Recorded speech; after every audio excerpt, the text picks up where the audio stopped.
Un hundimiento en la zona de San Luis, en Napo, dejó sin sustento el tubo del oleoducto transecuatoriano, mientras el OCP suspendió el bombeo. La Cancillería asegura que el Estado llegó a un acuerdo con Power China para que asuma la operación y el mantenimiento de la central Coca-Cola Sinclair y pague $400 millones. El asambleísta del correísmo Santiago Díaz fue expulsado del bloque de la Revolución Ciudadana tras una denuncia de violación. Él pidió licencia para defenderse. La industria del ensamblaje de autos perdió presencia en el mercado nacional desde 2023 y ese terreno lo ocupan los autos importados, principalmente de China. En la segunda parte de la serie, El Metro sí suma a la vida. Televistazo mostrará cómo cambió la calidad de vida de sus usuarios. 24 horas después de la intervención que realizó la policía en la Autoridad de Tránsito de Durán, sus agentes siguen dirigiendo el tráfico. Nils Olsen anunció que separaría a 40 funcionarios de la Asamblea por nepotismo. Hoy fueron desvinculados 8 empleados y otros 3 presentaron su renuncia, pero ADN no ha revelado nombres, algunos de los cuales están vinculados con ese partido. 90 agentes federales y de la Guardia Nacional con vehículos blindados, helicópteros y policía montada ejecutaron un operativo contra migrantes en un parque de Los Ángeles que tiene gran presencia hispana. No hubo detenidos. Televistazo perfila a las 5 jugadoras de fútbol que se destacan en las selecciones que participarán desde este viernes en la Copa América Femenina que se juega en Quito. ¿Qué tal, amigos? Buenas noches, bienvenidos a una nueva emisión informativa aquí en Televistazo Estelar. Entre lo más destacado de este martes, otra vez el oleoducto de crudos pesados OCP paró sus operaciones debido a un derrumbe que dejó colgada la tubería por la inestabilidad del suelo. Las autoridades se mantienen en silencio respecto a los daños en la infraestructura petrolera causados por el mal clima. Mientras tanto, el SOTE sigue inactivo. Hernán Higuera actualiza el panorama. La reanudación de las operaciones en el OCP duró ayer apenas 4 horas. Tras haberla iniciado a las 8:29 de la mañana, la compañía la suspendió a las 12:30. Cerró las válvulas. Un nuevo deslizamiento en la zona de San Luis, a 200 metros al norte de Río Loco, dejó la tubería colgada. No se rompió y los técnicos alcanzaron a vaciarla. OCP comunicó este mediodía que trabaja en otra variante para restablecer el transporte de crudo. El SOTE también se mantiene inactivo, pese a que los trabajos de reubicación están casi concluidos. Falta reparar kilómetros más arriba la rotura que existe en Quebrada Negra, donde el viernes el aluvión rompió la tubería. Los 560 pozos petroleros se mantienen apagados y existe una preocupación porque entre más tiempo transcurra, las bombas electrosumergibles pueden conocer problemas por estar apagadas dentro de los pozos, y esto pudiera agravar la situación. El 97% de pozos opera con ese sistema.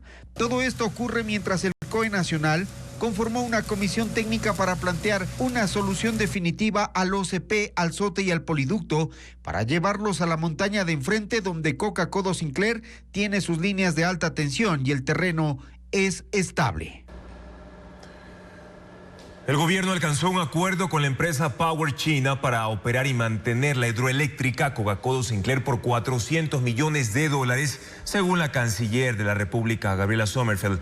La hidroeléctrica funciona desde el año 2016, pero el Estado aún no ha recibido formalmente la obra debido a problemas de construcción y funcionamiento. Paul Romero con el informe. La empresa Power China se hará cargo de la operación y mantenimiento de la hidroeléctrica Coca-Cola Sinclair, la más grande del país, por $400 millones. Ese fue uno de los resultados de la visita oficial del presidente Daniel Noboa a China, según la canciller Gabriela Sommerfeld en declaraciones a Teleamazonas. El acuerdo, según dijo, fue firmado por las ministras de Energía Inés Manzano y de Finanzas Arija Moya para que los recursos ingresen al fisco hasta diciembre de 2026. Televistazo solicitó al Ministerio de Energía y a la Corporación Eléctrica del Ecuador, SELEC, administradora de la hidroeléctrica, detalles del acuerdo. Hasta ahora no han sido proporcionados. Power China es la empresa matriz de Sinohydro, constructora de Coca-Cola Sinclair, que mantiene un millonario litigio con el Estado por problemas en la obra civil y equipos electromecánicos desde el arranque de sus operaciones en 2016. El costo de mantenimiento de Coca-Cola Sinclair es de $80 millones anuales. 3 gobiernos no han recibido la obra por problemas de funcionamiento y constantes paralizaciones. En mayo de 2021, la SELEC presentó una demanda de arbitraje internacional ante la Corte de Cámara de Comercio Internacional en Santiago de Chile por las fisuras en los distribuidores de presión de la central hidroeléctrica por $580 millones. Las autoridades no han explicado, entre muchos interrogantes, si el acuerdo con la empresa china implica desistimiento de la demanda de arbitraje. ¿Qué pasará con el arreglo de las fisuras, el problema de la erosión del río Coca y lo que ocurrirá con la generación eléctrica? Según información de SELEC, el Estado mantiene una deuda con China por $1.800 millones por la construcción y financiamiento de las hidroeléctricas Coca-Codo Sinclair y Sopladora.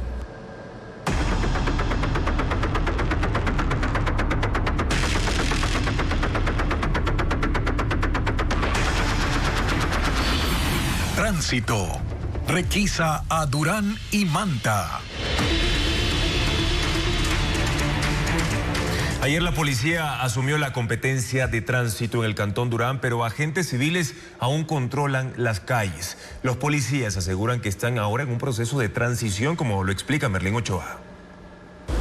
Un día después del anuncio gubernamental sobre la intervención de la policía en la Autoridad de Tránsito de Durán, el despliegue de uniformados en las calles no fue el mismo. Durante un recorrido, Televistazo constató que los agentes de la ATD seguían operando en las intersecciones viales, especialmente en 20, donde los semáforos no funcionan. Es la disposición que nos han dado, seguir manteniéndonos en el punto, seguir trabajando, y de momento es lo que cumplimos. El coronel Ned Portalanza, jefe de la Subjefatura de Control de Tránsito de Durán, dice que están en una primera etapa de transición. Indicó que hoy los policías permanecerán en las zonas más peligrosas de Durán, donde existe más afluencia de comerciantes y vehículos. Están 7 patrulleros designados para cubrir la situación.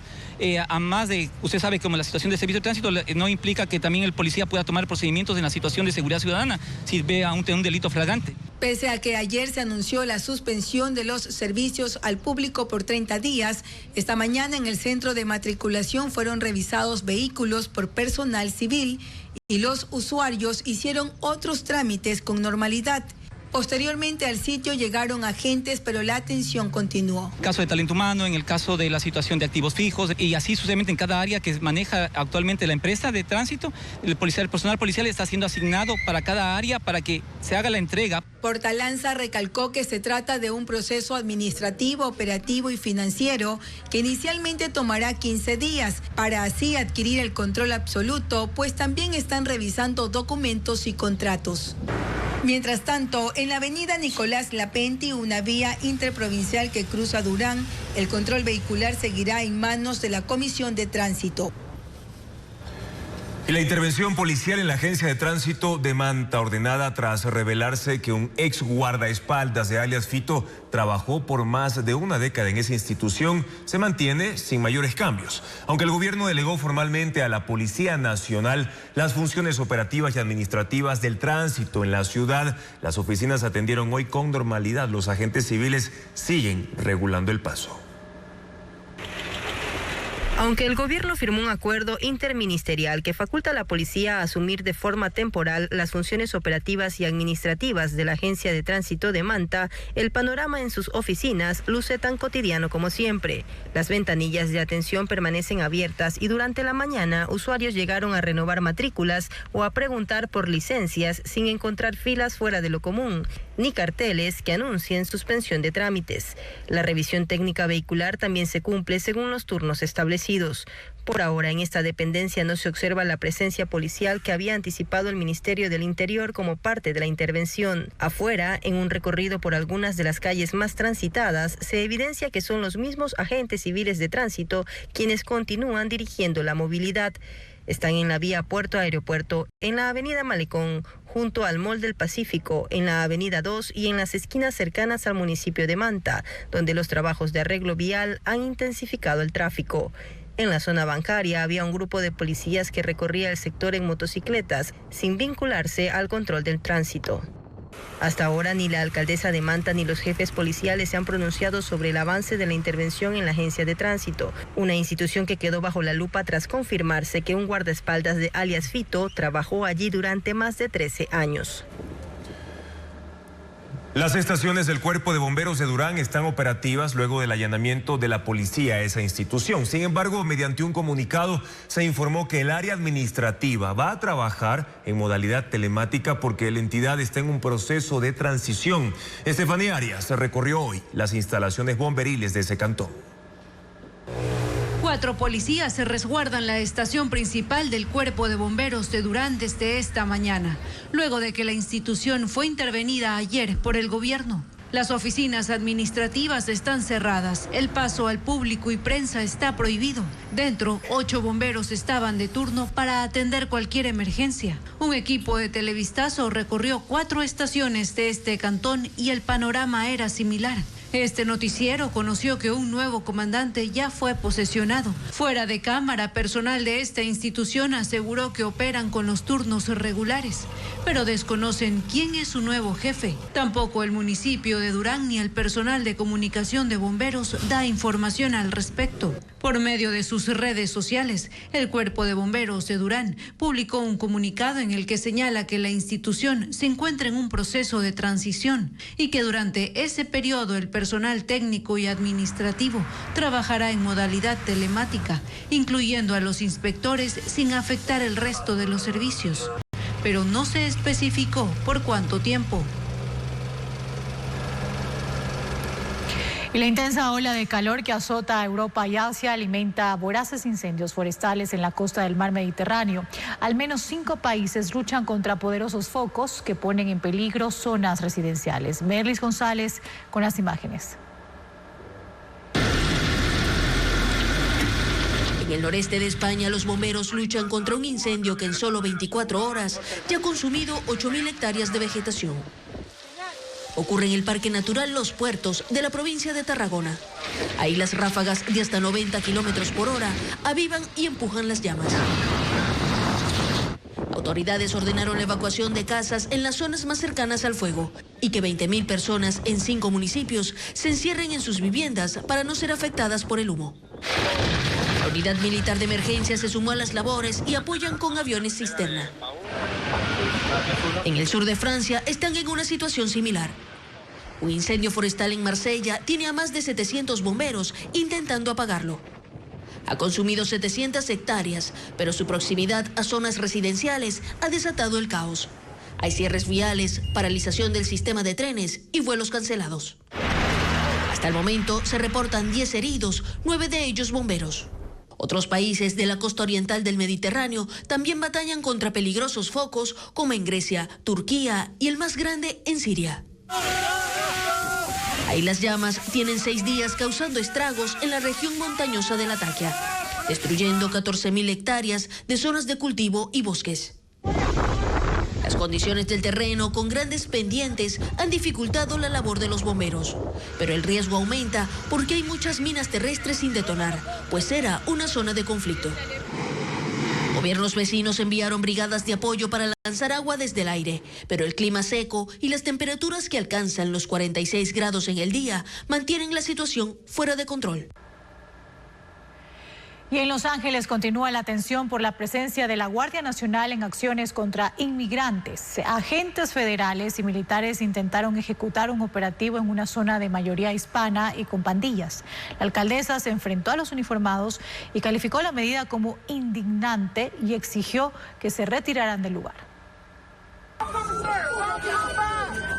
90 agentes federales, miembros de la Guardia Fronteriza y de la Guardia Nacional de California, llegaron al Parque MacArthur, ubicado en el barrio Westlake de Los Ángeles.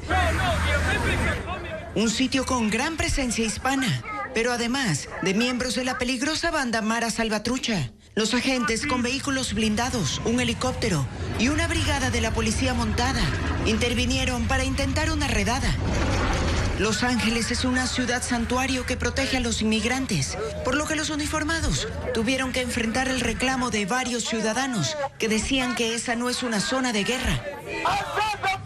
Luego fueron abordados por la alcaldesa Karen Bass, que habló por teléfono con el jefe del centro de la patrulla fronteriza y exigió el retiro de los uniformados. No deben estar aquí y deben irse de inmediato, dijo. Luego, en una rueda de prensa, declaró que en su opinión, el operativo responde a una agenda política del gobierno para incitar el miedo y el terror. Pero Greg Bovino, jefe de la patrulla fronteriza, dijo que él no trabaja para la alcaldesa y que ella debe aceptar que esta es la nueva realidad. En redes sociales, usuarios denuncian que el parque está lleno de criminales que venden drogas, así como identificaciones y números de seguro social falsos para que las personas indocumentadas puedan conseguir trabajo. Pero esta vez se fueron del sitio sin arrestar a nadie. El informe del primer semestre de la Cámara de la Industria Automotriz revela una caída en la venta de vehículos hechos en Ecuador. Esta disminución se debe principalmente al cierre de la planta ensambladora de Chevrolet. Ariana Bermeo precisa que ahora el mercado local es captado por autos fabricados en China. Veamos. La industria nacional pierde participación en el mercado automotriz. De los 54.780 vehículos nuevos que se vendieron en el primer semestre del 2025, solo 6.850 fueron ensamblados en Ecuador, el 12.5% frente al 87% que se importa. Es la consecuencia principalmente del cierre de la planta de General Motors en septiembre del año pasado y que representaba el 51% del ensamblaje nacional. Es una de las conclusiones del informe semestral de la Cámara de la Industria Automotriz que detalla que en el 2023 se vendieron 10.500 vehículos hechos en Ecuador. En el 2024 fueron 8.450 y en el 2025 6.850. La caída de ese sector se traduce en la pérdida de 3.000 plazas de trabajo en los últimos 2 años. 1.500 relacionados con el cierre de la ensambladora de General Motors y la disminución de la producción de empresas de autopartes que le vendían directamente. Incluso 2 cerraron. Hay otros 1.500 empleos que están en la cuerda floja. ¿Por qué? Porque perdieron el 50% de su producción. Entonces, hoy por hoy están proveyendo, sí, así auto, sí, hay mesa, pero a pesar de los esfuerzos que están haciendo las empresas por incrementar sus volúmenes, todavía no llegan a suplir el volumen de mercado que dejó la planta de Ómnibus BB. Los vehículos chinos reemplazan a los ecuatorianos. En el primer semestre del 2024 se vendieron 21.400, mientras que en el 2025 fueron 25.260. Hoy por hoy ya el 45% de las importaciones de vehículos son vehículos provenientes de la China. Las 2 ensambladoras que operan en el país, Ciauto y Aimesa, tienen previsto invertir $90 millones durante este año para incrementar su producción y cubrir al menos el 25% de la producción que tenía General Motors.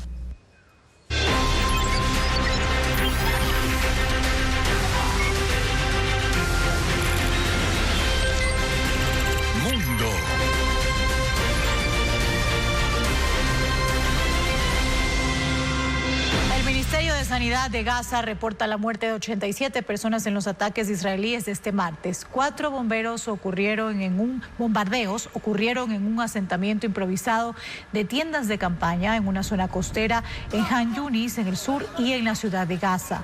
Hay también decenas de heridos. La situación se mantiene crítica y si bien las delegaciones de Israel y del grupo Hamas participan de conversaciones indirectas para un alto al fuego, desde Qatar, donde se realizan las reuniones, aseguran que no es posible decir cuándo se anunciará un acuerdo. Israel tiene un plan para confinar a centenares de miles de personas en un campamento en el sur de la Franja de Gaza. El ministro de Defensa asegura que ha dado instrucciones al ejército para que alisten el traslado de unas 600.000 personas en una primera etapa y eventualmente a toda la población. El plan apunta a ejercer el control total sobre los gazatíes y luego de hacerlos pasar por un proceso de seguridad para garantizar que no sean miembros del grupo Hamas, confinarlos en el extremo sur de la Franja de Gaza. Ahí está localizada la ciudad de Rafah, en la frontera con Egipto. Los cruces de la zona, el borde costero y el límite oriental están controlados por Israel.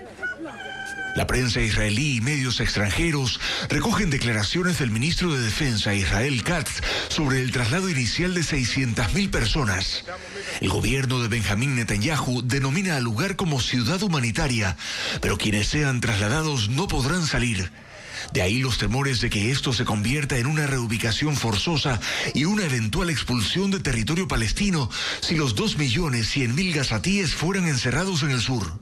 Israel apunta a adecuar la zona en ruinas de la ciudad de Rafah durante los 60 días que dure el alto al fuego si se concreta la iniciativa para cesar temporalmente la intervención militar y liberar a algunos rehenes. Qatar, mediador entre Israel y Hamás para el alto al fuego, rechaza el plan de confinamiento de los gazatíes. Dice que eso no es parte de las conversaciones. Naciones Unidas ha advertido que la deportación o el traslado forzoso de civiles está estrictamente prohibido por el derecho internacional humanitario y que equivale a una limpieza étnica. El primer ministro de Israel, Benjamín Netanyahu, dijo anoche en la cena ofrecida por Donald Trump en Washington que están cerca de encontrar a varios países que acojan a los palestinos que quieran irse de la Franja de Gaza. Y la secretaria de Seguridad de Estados Unidos, Kristi Noem, anunció que a partir de hoy los pasajeros en los aeropuertos ya no tendrán que sacarse los zapatos al pasar los filtros de seguridad. El requisito, que ha estado vigente casi 20 años, será eliminado gradualmente en los aeropuertos de Estados Unidos y solo se exigirá en condiciones excepcionales. Este martes, los primeros en embarcar sin esta limitación fueron pasajeros en el aeropuerto de Hancock en Syracuse, en Nueva York. La obligación se instauró años después de que un viajero conocido como el terrorista del zapato intentó encender fósforos explosivos que llevaba ocultos cuando tomó un vuelo a Miami. Estados Unidos destraba el envío de armas a Ucrania. El presidente Donald Trump hizo el anuncio señalando que considera que deben seguirse defendiendo por la invasión de Rusia. El Pentágono había puesto en pausa los embarques de misiles interceptores para los sistemas de defensa y otras armas durante una revisión de inventarios. Y el gobernador de Texas, Greg Abbott, también actualizó la cifra de muertos y desaparecidos por las inundaciones tras el desbordamiento del río Guadalupe en zonas rurales del estado. El reporte más reciente eleva la cantidad de fallecidos a 110. Hay además 173 personas que no aparecen. Han pasado 4 días desde la tragedia y las labores de búsqueda y rescate continúan, especialmente en el condado de Kern, que es el más afectado. Y una persona fue succionada por la turbina de un avión en el aeropuerto de Milán, en Italia. El hombre, cuya identidad no se ha hecho pública, llegó a la terminal conduciendo en contravía. Dejó el auto, corrió para irrumpir en la pista por una puerta de emergencia y avanzó hacia la nave que estaba por iniciar el despegue. Avanzó a pesar de las advertencias de uno de los empleados y cuando estuvo al pie de la turbina ocurrió la tragedia. Los vuelos que fueron suspendidos por el incidente se reanudaron horas después. Y en Rusia, más de 200 parejas participaron en un matrimonio colectivo. Se trata del festival de bodas que arrancó este martes en el centro moscovita Rosilla por el Día de la Familia, el Amor y la Fidelidad. Los novios utilizaron vestimentas tradicionales y de distintas épocas para la ceremonia nupcial. El lema del evento es Rusia, conectado corazones, e incluye conciertos, exposiciones y actividades culturales.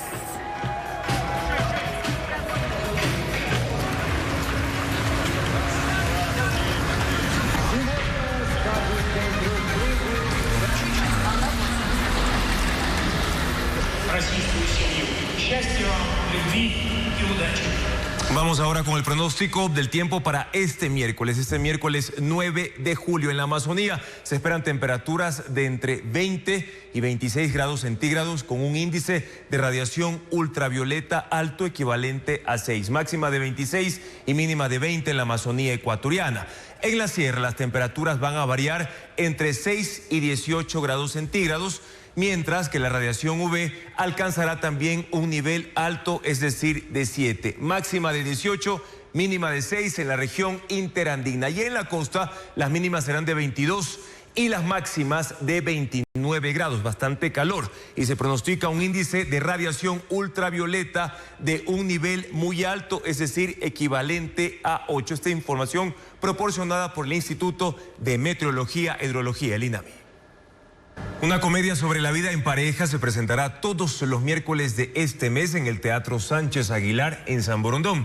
Además, en Quito, la Orquesta de Cámara de la Casa de la Música ofrecerá un concierto. Estefanía Arias ya tiene la agenda cultural.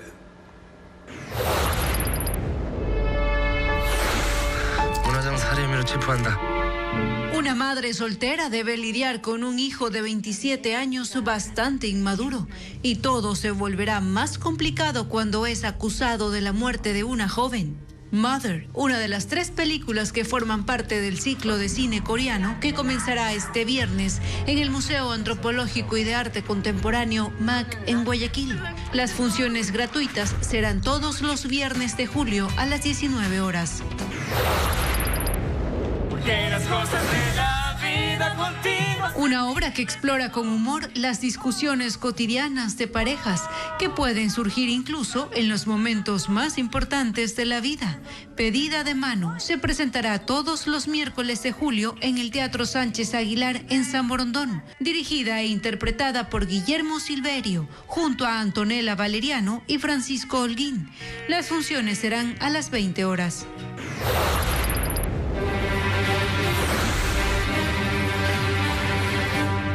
Una experiencia sonora que reúne 2 obras maestras, Vivaldi y Piazzolla, Las 8 estaciones, se presentará en el Teatro Scala en Quito.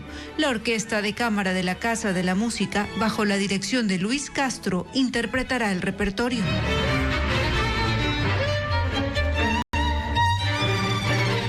El concierto será este sábado 12 a las 19 horas.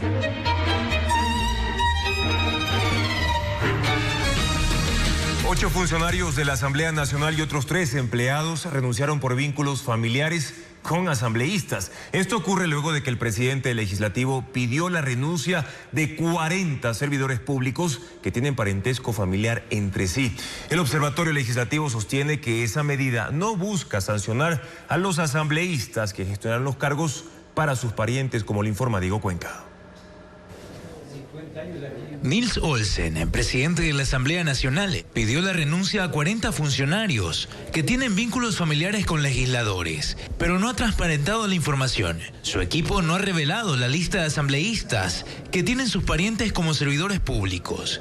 Ni el Observatorio Legislativo conoce esos datos. Es un anuncio incompleto, porque carece de algo que es muy importante, y es ver finalmente quién es el responsable, el legislador, que ha estado detrás de la gestión de estos cargos públicos. Hasta el momento, 8 funcionarios fueron desvinculados, 3 presentaron la renuncia, y esa información también se ha manejado en reserva, pues el nepotismo que se denuncia salpica a la bancada oficialista. Uno de sus asambleístas, Dominic Serrano, de 19 años, que enfrenta un proceso administrativo por realizar dibujos durante una sesión de la Comisión de Transparencia, logró que su hermano Jeremy Serrano labore en la Coordinación General Administrativa, mientras su mamá, Paulina Lía Molina Coro, es asesora de Recalde Álava, asambleísta por Pichincha, también del movimiento ADN.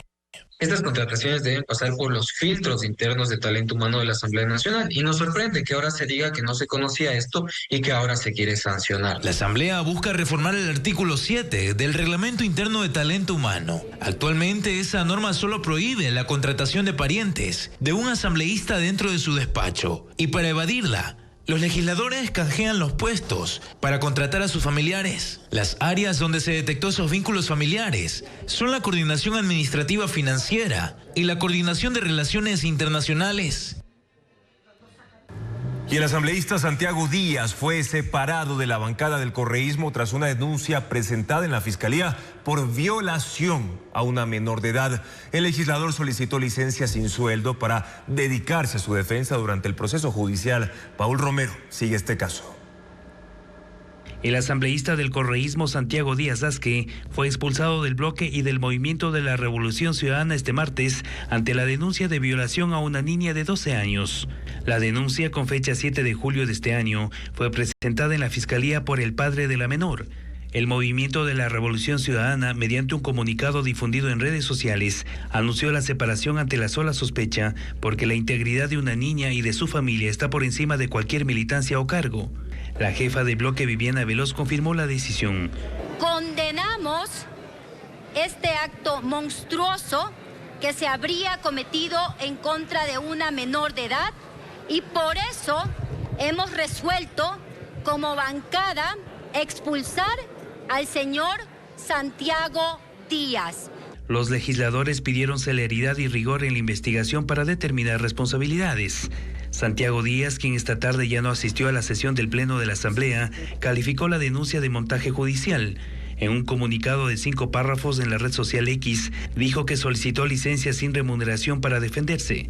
Díaz llegó a la Asamblea en reemplazo de Priscila Schettini, que perdió sus derechos políticos por sentencia del Tribunal Contencioso Electoral. Está involucrado en la investigación del caso Ligados, en donde es mencionado como operador político del correísmo ante el Tribunal Contencioso Electoral y la Corte Constitucional. Según las conversaciones del ex consejero Augusto Verduga, prófugo de la justicia, él era uno de los encargados de evitar la destitución de los consejeros de la Liga Azul. En el gobierno de Rafael Correa fue funcionario de la Secretaría Nacional de Inteligencia SENAIN y conocido por su militancia en la Revolución Ciudadana. 331 alertas de corrupción en la función ejecutiva detectó la Presidencia de la República durante el año pasado. Lo hizo por medio de un sistema de autodiagnóstico que forma parte de su plan de integridad pública. De hecho, 22 de esas alertas fueron catalogadas como de macro corrupción. Veamos.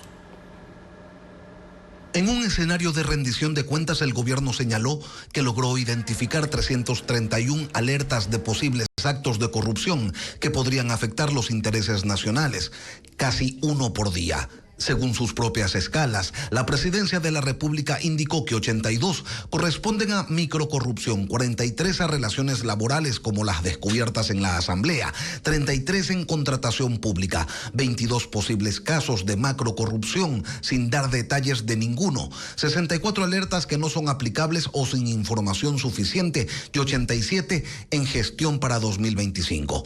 En este ejercicio obligatorio de transparencia, los detalles estuvieron ausentes. Por ejemplo, contaron que les dieron cursos virtuales de integridad a 31.089 servidores públicos y que 29.547 obtuvieron su certificación, es decir, solo el 95% aprobó. ¿Qué pasó con quienes reprobaron? Eso es un misterio. Se dijo que se identificaron, aunque suene contradictorio, 4 riesgos de corrupción en la Secretaría General de Integridad Pública, 5 más en el Ministerio de Inclusión Económica, 5 en el Servicio de Compras Públicas, donde el año pasado se movieron 7.996 millones de dólares, y 4 en la Corporación Eléctrica del Ecuador. Ante ello, contaron que dispusieron acciones de mitigación que son de aplicación obligatoria para las entidades, que hicieron las denuncias ante las autoridades correspondientes. Todo esto en el contexto del reconocimiento escrito que hizo el gobierno al presentar la ley de integridad de que las pérdidas nacionales por corrupción oscilan entre los 1.000 y 3.000 millones de dólares por año.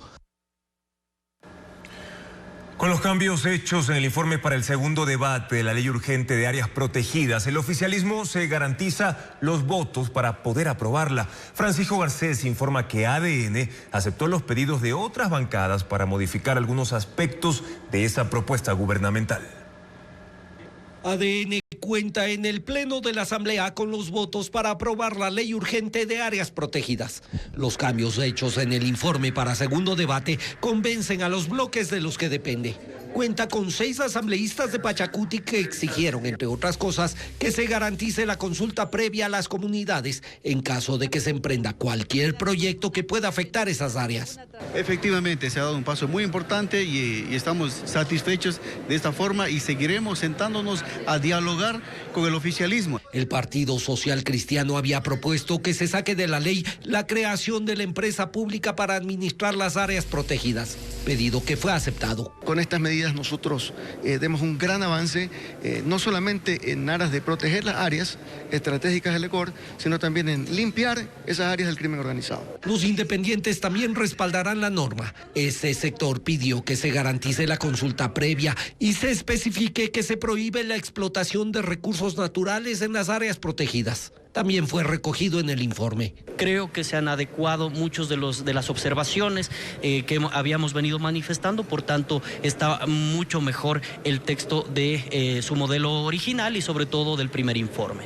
Solo el correísmo manifestó su desacuerdo. Ellos creen que la ley no debió incluir otros temas no relacionados con la protección del ambiente, como la remisión de intereses y multas para los deudores de la CFN. Yo no estoy de acuerdo con esta manera de utilizar los económicos urgentes porque termina privilegiando a grupos específicos porque las deudas no son pequeñas. La CFN generalmente maneja deudas de grandes montos. Entonces no está bien, no es correcto. El tema se conocerá en la Asamblea esta misma semana y con los cambios hechos, ADNC garantizará los 77 votos para la aprobación de la ley. Desde rifles hasta lanzagranadas son parte del arsenal usado por organizaciones criminales en Ecuador. En lo que va del año, la fuerza pública ha decomisado más de 5.500 armas de fuego. Televistazo ingresó a una de las bodegas de la policía.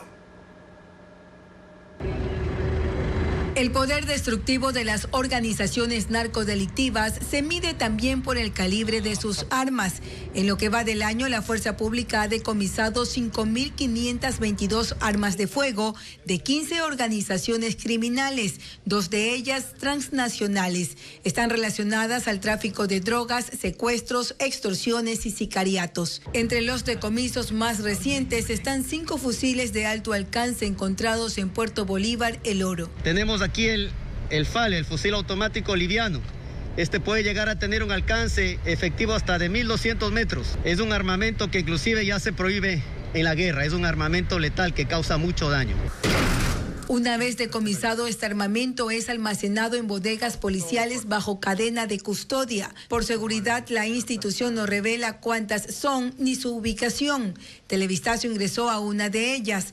Cajas y fundas rotuladas por caso y fecha esperan una orden judicial para su destrucción o para ser entregadas a la fuerza pública. Los agentes destacan que en los últimos 4 años han encontrado con mucha más frecuencia armamento de mayor letalidad. Por ejemplo, este lanzagranadas decomisado en junio en Nueva Prosperina, uno de los sectores más peligrosos de Guayaquil. Es de origen alemán y, según la policía, puede perforar blindajes incluso de tanques de guerra. También están estos 13 rifles encontrados en varios operativos. Es un arma de precisión que son utilizadas por francotiradores para eliminar un objetivo puntual, con un alcance, dependiendo, ¿no?, del francotirador, de hasta 500 metros de precisión. El comandante general de la policía asegura que estos decomisos no solo buscan desarmar a las mafias, también afectar sus economías. Agrega que el valor de todo lo decomisado este año es de $2 millones, pero en el mercado negro su precio llega a los $6 millones. Dentro de las de uso militar están los fusiles, que son de calibre 5.56, 7.62, dependiendo de la marca que se utilice. Tenemos las ametralladoras que van desde calibre 7.62, que es una munición totalmente de guerra. Subametralladoras, que son algo menos potente, pero igual letales, que son de uso exclusivo de Fuerzas Armadas. Provienen en su mayoría de Estados Unidos, México y Perú.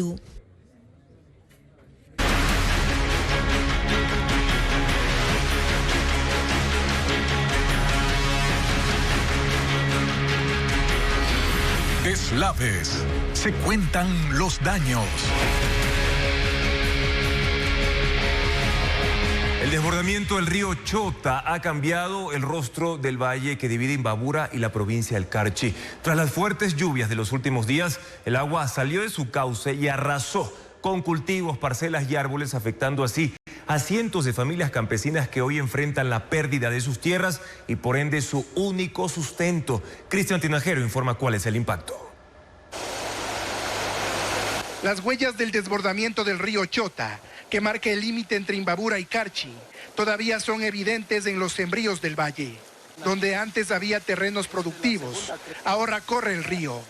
El lodo cubre cultivos enteros y árboles arrancados de raíz quedaron atrapados en medio de la corriente.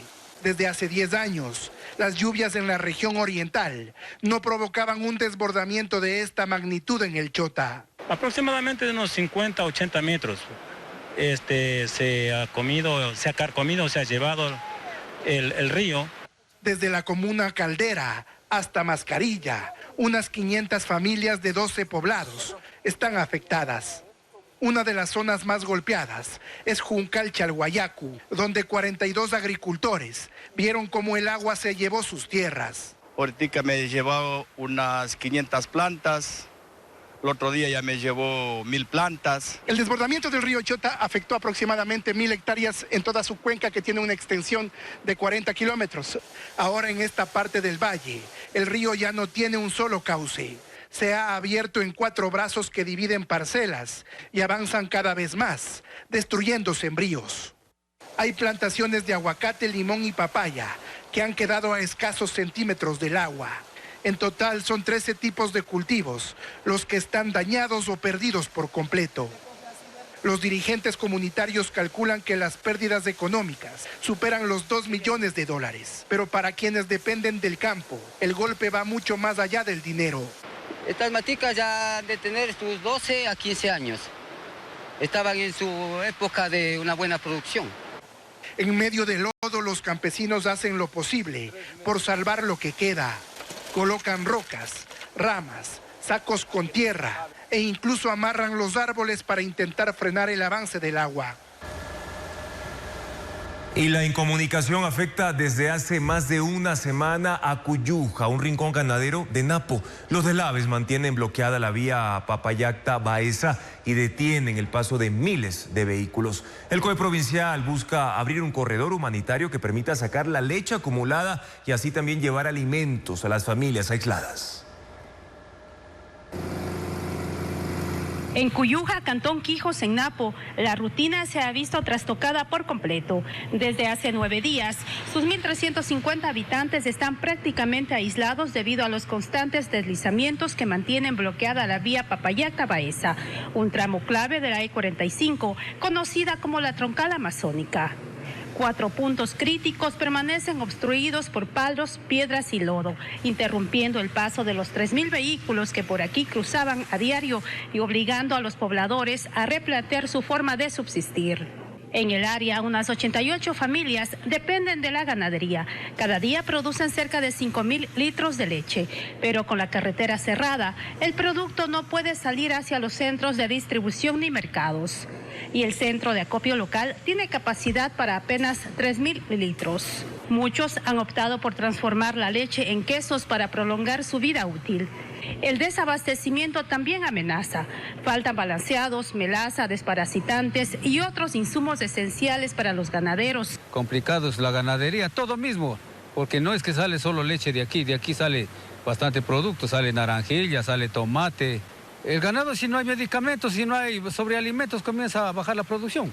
Por ahora, con 22 excavadoras, se realiza la limpieza de escombros en los puntos críticos, mientras el COE provincial de Napo se reunió este martes para establecer un corredor humanitario.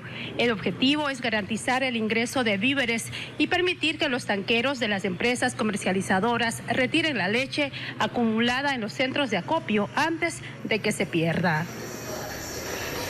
En la última semana, la producción petrolera ecuatoriana ha registrado una caída abrupta debido a daños en los oleoductos de transporte que no se logran superar. La capacidad de almacenamiento está saturada, lo que obliga a OSP y Petroecuador a apagar progresivamente los pozos petroleros. Expertos incluso alertan sobre un inminente apagón petrolero. Veamos. Con los 2 oleoductos de transporte de crudo pesado fuera de operación y con el tiempo y el clima en contra, Petroecuador va perdiendo la capacidad de almacenamiento en los tanques de la Amazonía que ya están llenos. Al no tener por dónde transportar, las autoridades se enfrentan a un escenario que no era el deseado y que el viceministro de Energía lo explicó así el pasado viernes. Cuando ya tú copas la tanquería, la capacidad de tanquería, y tú no puedes evacuar la producción a través de los 2 oleoductos que nosotros tenemos, ¿verdad? Sencillamente tienes que parar la producción, tienes que parar los pozos. La producción petrolera ha caído paulatinamente desde el 1 de julio, día en el que se transportaron 369.589 barriles. Tras una semana de crisis, la producción llegó el 7 de julio a los 89.348 barriles. Los cálculos de los expertos advierten que si en las siguientes 48 horas no se reanuda el bombeo, se podría entrar a una etapa difícil de producción. Y si se mantiene este ritmo de disminución, quiere decir que estamos aproximadamente a 2.7 días de que se cierre todos los pozos por el problema de que no tienen por dónde transportar, si en caso siguen los inconvenientes en el SOTE que son conocidos hasta ahora. En la historia de la industria petrolera ecuatoriana reciente, los pozos se apagaron en el 2020 cuando durante la pandemia bajó el consumo mundial de petróleo y Ecuador debió cerrar la producción porque el crudo llegó a costar nada. Recuperarse tomó su tiempo, dice la exgerenta de Petroecuador, Marcela Reynoso.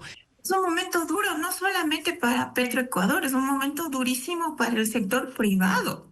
Es un momento duro para la industria hidrocarburífera. Lo que estamos viviendo es el fin de nuestro país como productor petrolero.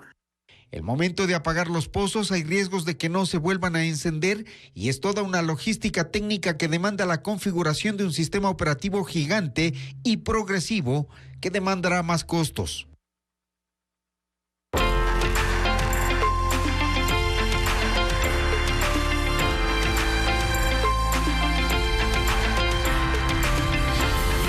Metro, sí suma a la vida.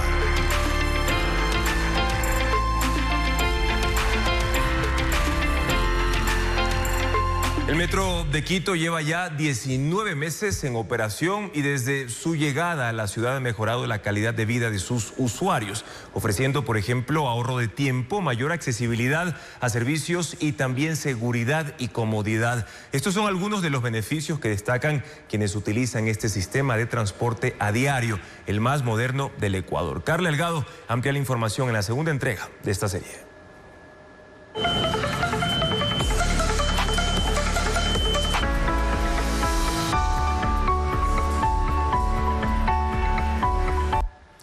Mañana en la tercera entrega del especial El Metro sí suma a la vida televisazo va a mostrar el impacto ambiental que en un año y medio ha evitado la emisión de 65.500 toneladas de dióxido de carbono en la capital.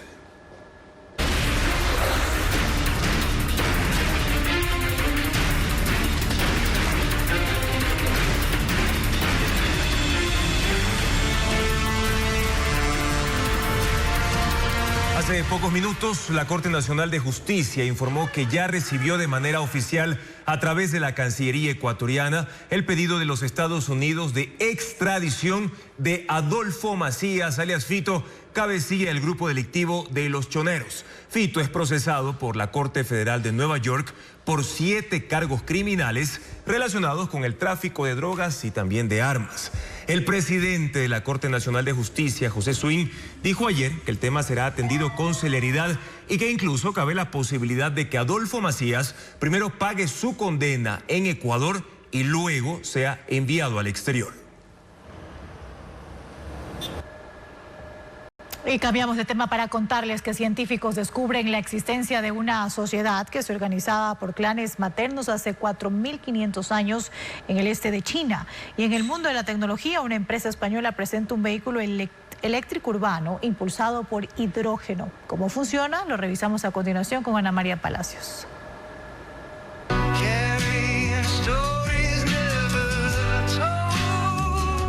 La banda de rock de Velvet Sundown, creada con inteligencia artificial, alcanzó 1 millón de oyentes mensuales en Spotify a 2 semanas de su creación. En este breve tiempo, ya han alcanzado 2 álbumes generados con algoritmos capaces de componer letras, melodías y producir los temas. Ante la gran acogida del público, tienen previsto publicar su tercer disco el próximo 14 de julio. Este éxito demuestra el creciente interés por la música generada con inteligencia artificial y abre un debate sobre el futuro de la creatividad en la industria musical.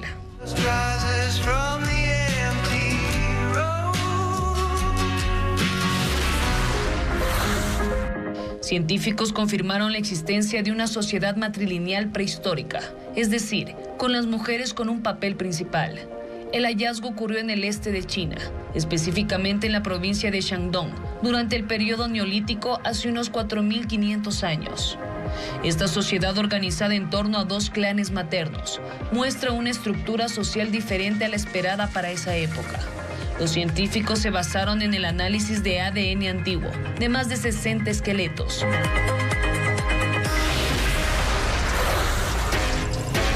La empresa española Tecnovelero desarrolló un vehículo eléctrico urbano impulsado por hidrógeno verde a baja presión, denominado Virante.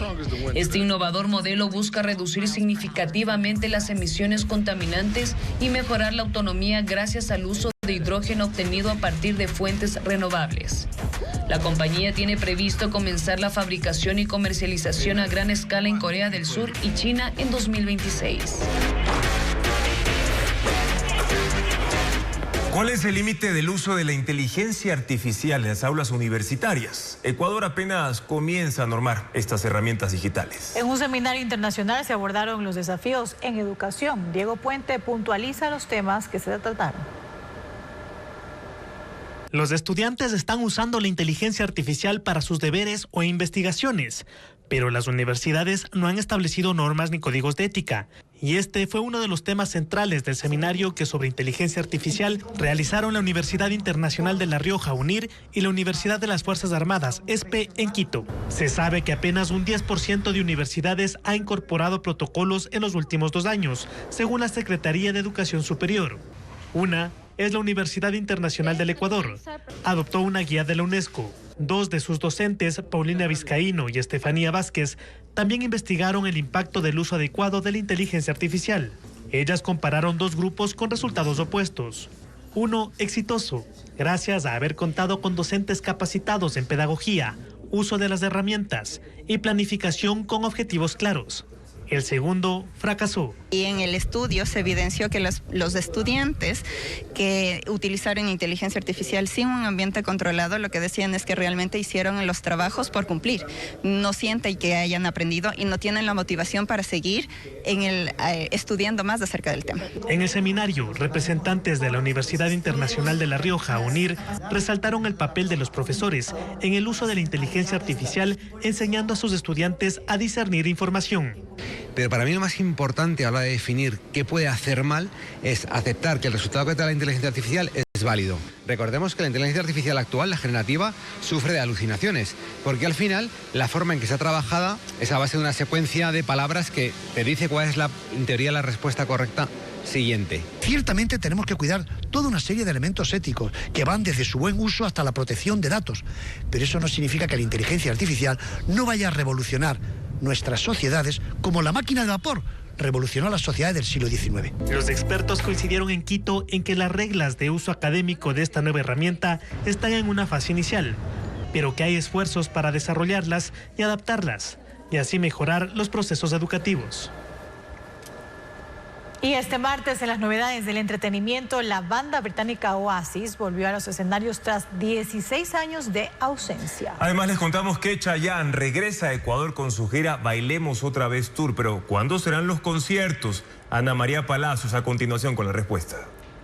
La banda británica Oasis regresó a los escenarios después de 16 años. Empezó su gira en Garfield Gales, Reino Unido, ante más de 60,000 fanáticos que cantaron sus grandes éxitos como Wonderwall, I Don't Look Back in Danger. El reencuentro de los hermanos Liam y Noel Gallagher, quienes llevaban años distanciados, ha despertado una gran expectativa. Después visitarán Irlanda, Norteamérica, Asia, Australia y Norteamérica como parte de esta esperada gira de reunión. Chanel presentó su colección otoño-invierno en París. Vestidos largos, capas y abrigos con volúmenes generosos dominaron la pasarela, junto a trajes de tweed, un tejido de lana áspera y resistente originario de Escocia, que es un clásico de la firma. También destacaron faldas lápiz y looks con siluetas estructuradas y sencillas, complementados con detalles como grandes lazos, aplicaciones doradas y motivos inspirados en la naturaleza. Chayanne regresa al Ecuador con su gira Bailemos Otra Vez Tour. Se presentará el 10 de julio en Quito, en el Estadio Olímpico Atahualpa, y el 12 de julio en Guayaquil, en el Estadio Alberto Spencer. Su repertorio incluirá La Clave, De Tanto, Bailando Bachata, Un siglo sin ti, Bailemos Otra Vez y Tú te vas.